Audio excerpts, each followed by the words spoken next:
Halo kalian semua, kembali lagi di Kisah Kilat. Apa kabar kalian semua? Kali ini kita akan membahas alur cerita film action tahun 2024 yang berasal dari negara Wong Fei Hong, yaitu Hong Kong. Film ini menceritakan tentang seorang ibu yang telah lama hilang, kemudian bertemu kembali dengan anaknya yang ternyata anaknya bekerja menjadi seorang gangster. Dan kini mendadak mereka harus bergandengan tangan untuk menjalani hidup yang penuh dengan drama. Sebelum lanjut, jangan lupa siapkan kopi Liong beserta rokok eceran Anda. Dan mari langsung saja, ini dia alur cerita Second Life.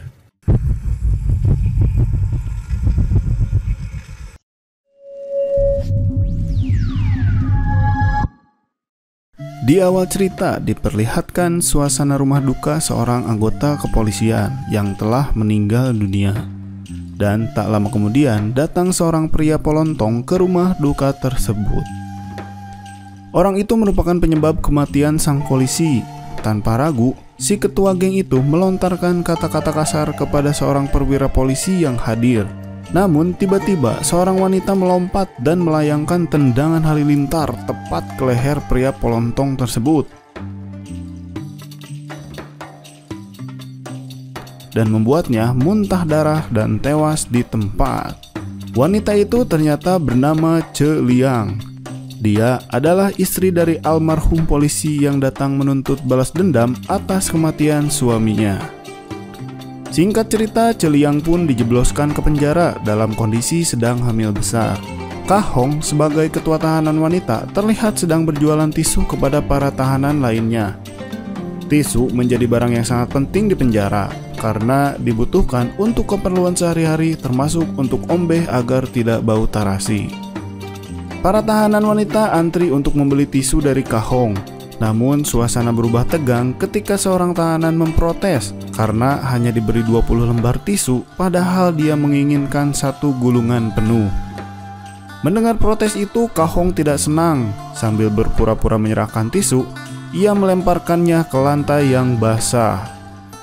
Ketegangan pun semakin memuncak ketika Ce Liang yang sedang hamil itu datang. Terjadi adu cekcok antara Ce Liang dan Kah Hong. Karena merasa direndahkan, Kah Hong memerintahkan anak buahnya untuk menyerangnya. Namun meski dalam kondisi hamil besar, Ce Liang langsung menunjukkan kemampuan bertarungnya.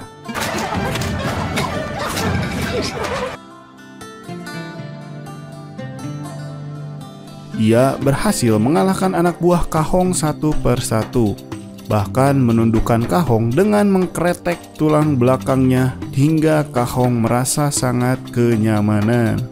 Di tengah kekacauan itu tiba-tiba si penjara datang dan saat itulah air ketuban Ce Liang pecah. Semua orang panik melihatnya karena dia akan segera melahirkan. Para tahanan pun secepatnya membantu Ce Liang ke rumah sakit penjara. Singkat cerita, Ce Liang akhirnya melahirkan di dalam penjara dan dikaruniai seorang anak yang bernama Liang Pen.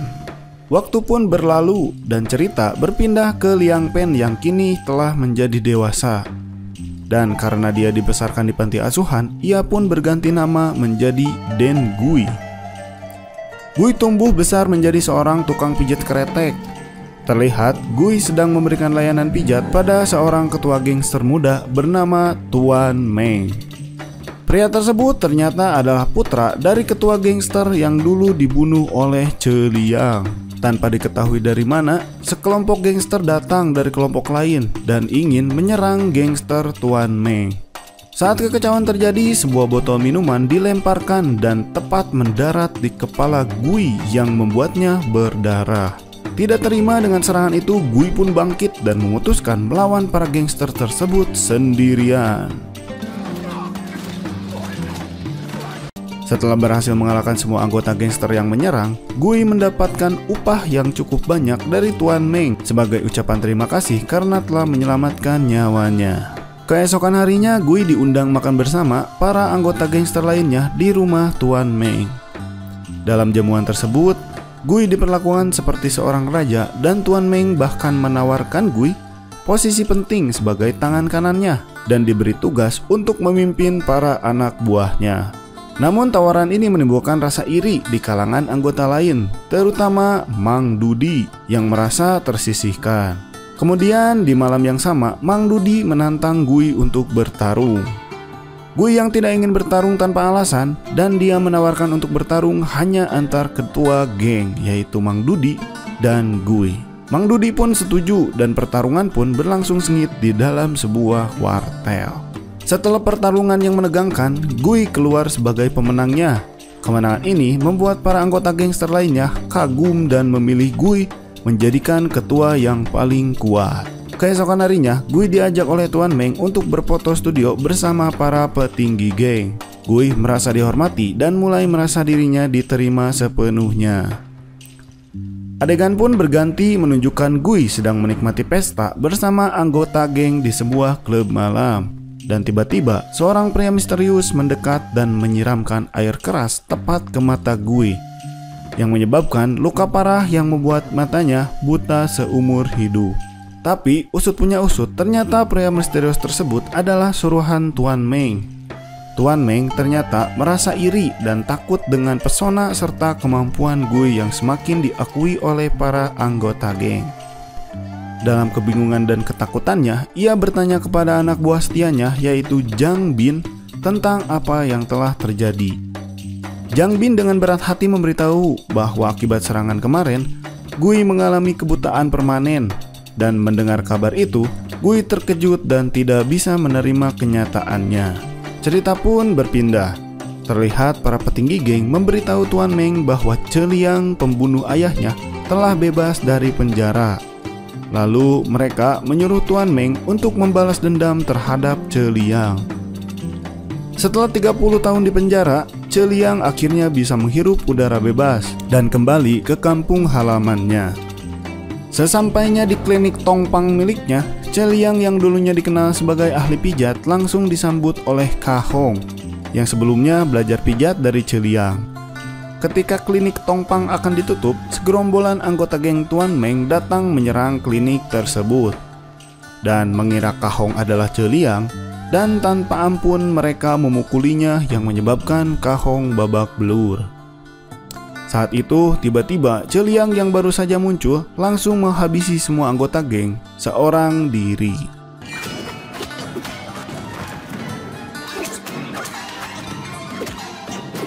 Dengan jurus burung gagak naik pesawat, ia berhasil menendang salah satu anggota geng hingga terpental keluar jendela. Tiba-tiba Celiang berkata dalam ilmu telepatinya bahwa dendam akan dibalas dendam. Tuan Meng kemudian panik dan ketakutan. Dia memerintahkan supirnya untuk segera pergi dari tempat tersebut. Di hari yang lain, Jang Min yang mengenakan seragam polisi merencanakan sesuatu untuk Gui yang akan menyamar sebagai anak Celiang. Ia kemudian menemui Celiang dan memberitahukan bahwa Liang Pen telah ditemukan, tetapi dalam keadaan tidak bisa melihat. Akhirnya Celiang dan Gui pun bertemu dan menjalani waktu bersama seperti ibu dan anak. Namun sesungguhnya Gui tidak menyadari bahwa Celiang ini adalah benar-benar ibunya, dan dia hanya mengira dia berpura-pura saja.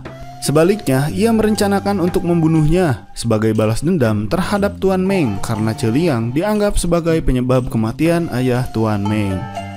Keesokan harinya, Gui mulai bekerja di klinik Tongpang milik Celiang dan terlihat sedang berlatih mengkretek seorang pasien dan mendapatkan pelajaran tentang teknik akupuntur. Karena kondisi matanya yang buta, Celiang memberinya buku khusus untuk memudahkan prosesnya belajar. Dengan tekun, Gui pun mulai mempelajari teknik akupuntur dan berbagai jenis obat-obatan di semua laci. Malam harinya, Celiang yang terlelap tidur di samping Gui pun berniat jahat dan berencana untuk membunuh Celiang dalam keadaan tidur yang sangat pulas. Dengan hati-hati, ia mengangkat tangannya siap untuk melancarkan serangan, namun tiba-tiba keesokan harinya, Kahong yang baru pulang dari rumah sakit langsung menginterogasi Gui untuk memastikan apakah dia benar-benar Liang Pen, anak dari Nyai Liang. Untuk mendapatkan kepastian, Celiang mengajak Gui untuk berduel dengan keahlian kungfunya yang sangat handal. Celiang menunjukkan kemampuannya yang luar biasa, sementara Gui berusaha sekuat tenaga tetapi masih belum mampu mengalahkan Celiang. Setelah duel yang sengit, Gui merasa kelelahan. Setelah itu, Kahong meminta Gui untuk mengantarkannya ke kamar mandi. Di sana, Kahong dengan hati-hati menggunting sebagian rambut Gui dan mencabut uban dari rambut Celiang. Dia menyimpan kedua rambut itu di dalam saku bajunya dan berencana untuk melakukan tes yang akan mengungkapkan kebenaran tentang identitas Gui. Namun saat suasana semakin baik, Celiang mengeluarkan buku tabungan dan sertifikat rumah dan berniat untuk memberikannya kepada Gui sebagai tanda penghargaan atas dedikasinya. Mendengar hal itu, Gui merasa sedih. Ia merasa tidak layak menerima semua itu dan memilih untuk pergi meninggalkan Celiang. Keesokan harinya, Celiang terlihat sedang berkonsultasi dengan dokter mengenai penyakit yang dideritanya. Dan ternyata si Celiang ini mengidap penyakit Alzheimer atau lupa ingatan sementara yang bisa kambuh tiba-tiba. Di hari berikutnya, terlihat Mang Dudi, salah satu anak buah Tuan Meng, yang kini telah beralih profesi menjadi tukang cuci piring di sebuah tempat makan cepat saji. Dia kemudian memperingati Gui untuk berhati-hati dan menjaga dirinya, karena Tuan Meng telah menyewa pembunuh bayaran untuk menyelesaikan masalah dengan Celiang. Suatu hari, seorang wanita cantik bernama Neng Lia tiba-tiba masuk di klinik Tongpang milik Celiang. Namun Gui merasa curiga ketika ia mencium bau darah yang sangat menyengat dari tubuh Neng Lia. Gui segera menyelidiki lebih lanjut dan akhirnya menyadari bahwa Neng Lia bukanlah sukarelawan, melainkan pembunuh bayaran yang disewa oleh Tuan Meng. Dan pertarungan sengit dan konyol pun terjadi antara Gui dan Neng Lia. Meskipun Neng Lia memiliki paras yang sangat cantik, kemampuan bertarungnya sebagai pembunuh bayaran membuatnya sangat berbahaya.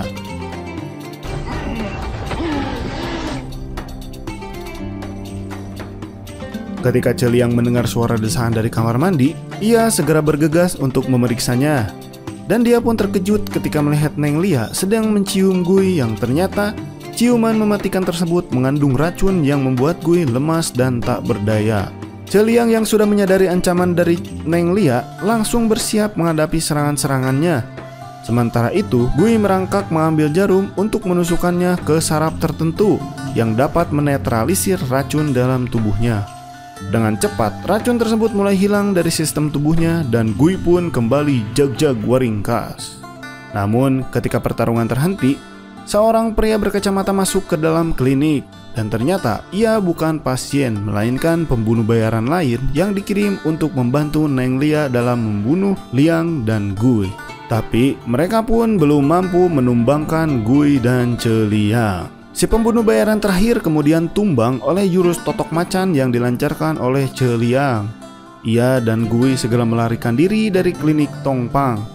Di tempat lain, Kahong berbicara dengan suster mengenai hasil tes DNA yang menggunakan rambut yang ia gunting dari Gui dan Celiang. Ketika suster memberikan hasilnya, ternyata Nyai Liang melihatnya dan terkejut sekaligus terharu bahwa Gui sebenarnya adalah Liang Pen, anak kandungnya yang selama ini dia cari. Saat Gui dan Nyai Liang hendak pulang dari rumah sakit, tiba-tiba penyakit Alzheimer Nyai Liang kambuh yang membuatnya kehilangan ingatan.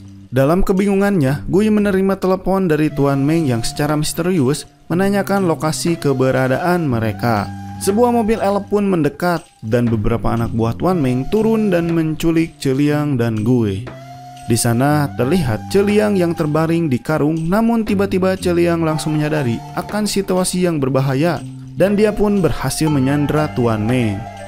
Namun dalam kekacauan itu, Tuan Meng dengan liciknya menyerahkan sebuah pisau kepada Gui, memanipulasi pikiran Gui untuk menyerang Celiang. Gui yang awalnya ragu-ragu akhirnya mengarahkan pisau itu ke Celiang. Sampai akhirnya Tuan Meng menendang tangan Gui sehingga pisaunya tertancap pada perut Celiang. Terkejut dan penuh rasa bersalah, Gui memohon maaf, mengakui bahwa dia telah berbohong kepada Celiang tentang identitasnya yang sebenarnya bukan anak kandungnya. Celiang pun melepaskan diri dan melancarkan pukulan maut dengan kilatan petir kepada Tuan Meng yang membuatnya terpental jauh. Celiang yang terluka parah akibat tusukan pisau tergeletak lemas. Darah mengalir tanpa henti dan kesadarannya pun mulai menghilang. Beberapa hari kemudian, tampak polisi datang menemui Gui untuk menangkapnya atas tuduhan penculikan dan pembunuhan terhadap Celiang.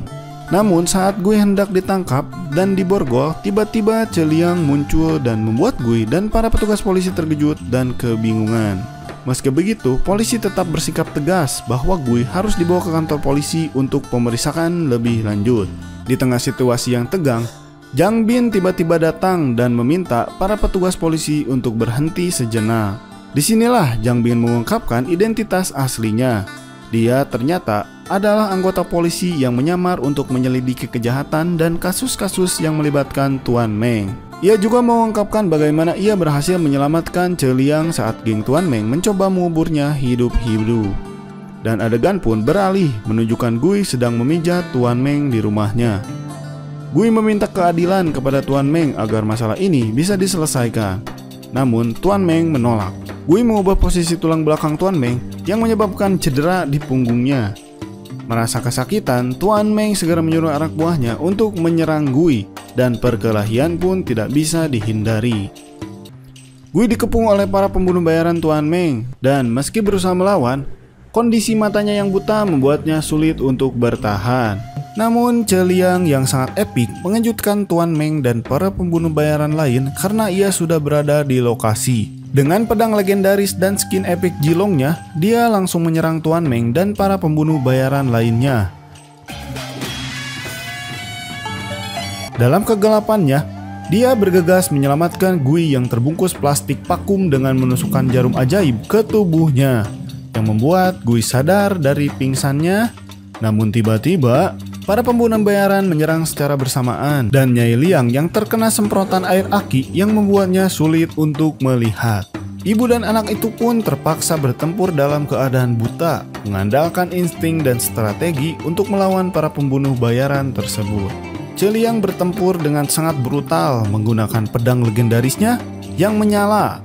Pertempuran itu terlihat sangat epik, sampai akhirnya semua pembunuh bayaran itu tumbang di tangan Gui dan Celiang, kecuali satu, yaitu Tuan Meng. Tuan Meng akhirnya diserang oleh Celiang, tapi ia kesulitan untuk menembak karena Celiang menggunakan Byakugan seperti Hinata. Dalam keadaan terdesak, Tuan Meng hampir saja terkena tebasan pedang Celiang. Namun Gui tiba-tiba muncul dan berkata kepada Celiang bahwa ia tidak ingin ibunya masuk penjara lagi. Permintaan Gui membuat Celiang berhenti untuk menebas. Dan Tuan Meng akhirnya berhasil diamankan oleh kepolisian. Sementara Gui harus menjalani hukuman di penjara karena keterlibatannya dalam tindak kekerasan. Namun ia diberikan keringanan hukuman karena bersedia menjadi saksi atas kejahatan yang dilakukan oleh Tuan Meng dan film pun berakhir. Bagaimana menurut kalian tentang keseruan film Celiang dan Gui? Silahkan tulis di kolom komentar.